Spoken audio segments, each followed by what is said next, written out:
Civil Rights Act. He is not and has never called for repealing it. For Good Morning America, Jonathan Karl, ABC News, Washington. And Senate candidate Dr. Rand Paul joins us now. Thank you for joining us again, Dr. Paul. And let's get right to it. Okay, it's on the Civil Rights Act. You say now, I wouldn't repeal it. I would have voted for it. I'm against discrimination. But it comes against the background of similar views you've expressed in the past. I want to talk a little bit about the Fair Housing Act, which prohibits discrimination in selling or renting of houses. You wrote to your local paper that the Fair Housing Act doesn't recognize the distinction between private and public property. Should discrimination be prohibited for public taxpayer-financed institutions, such as schools, to reject someone based on an individual's beliefs or attributes? Most certainly. Should it be prohibited for private entities, such as a church, a bed and breakfast, or retirement neighborhood that doesn't want noisy children? Absolutely not. And then you went on to write that said, a free society will abide unofficial private discrimination, even when that means allowing hate-filled groups to exclude people based on the color of their skin. So you believe if someone doesn't want to sell their house to someone else based on the color of their skin, that's okay? Good morning, George. Good morning, Robin. When does my honeymoon period start? I had a big victory. I thought I got a honeymoon period from you guys in the media. Well, you know, we're just asking the questions that come up in the context of this campaign, and sir, well, they come up in the context of the Democrat talking points.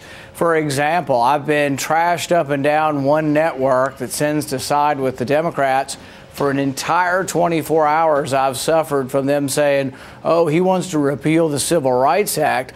But that's never been my position. So really, this is a lot about politics. This is about, you know, look, we're up 20 points in Kentucky. Democrats are going to have a tough time winning down here, so they're going to make up a lot of stuff. Well, sir, with respect, and go forward with that. I just showed your own words up on the screen. I'm just asking if you still believe them. All right. What I say is that I am against repealing the Civil Rights Act. I'm against repealing the Fair Housing Act. I've never campaigned on that. It's not part of our platform. And so what these are red herrings that people are trying to bring up because the Democrats are way behind in Kentucky and are going to have a tough time beating us down here. You know, I mean, if you want to bring up 40-year-old legislation, why don't you bring me on with Senator Byrd, and we'll talk about how he filibustered the Civil Rights Act.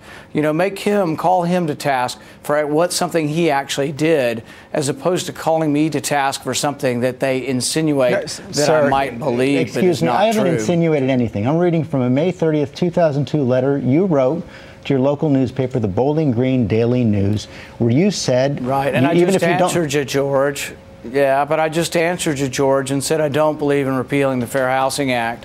So the thing is what is going on here is an attempt to vilify us for partisan reasons. Where did your talking points come from? The Democrat National Committee. They also come from Rachel Maddow and MSNBC. You know, I've just been trashed up and down, and they have been saying things that are untrue. And when they say I'm for repealing the Civil Rights Act, it's absolutely false. Never been my position, and something that I think is basically just politics. Sir, I haven't said that, and I'm reading from the Bowling Green Daily News. But let's move on, because you also said something. I know, and I've answered you. I've answered you that I'm that's not why I for want to move repealing on. the Fair Housing Act. Got it. Fox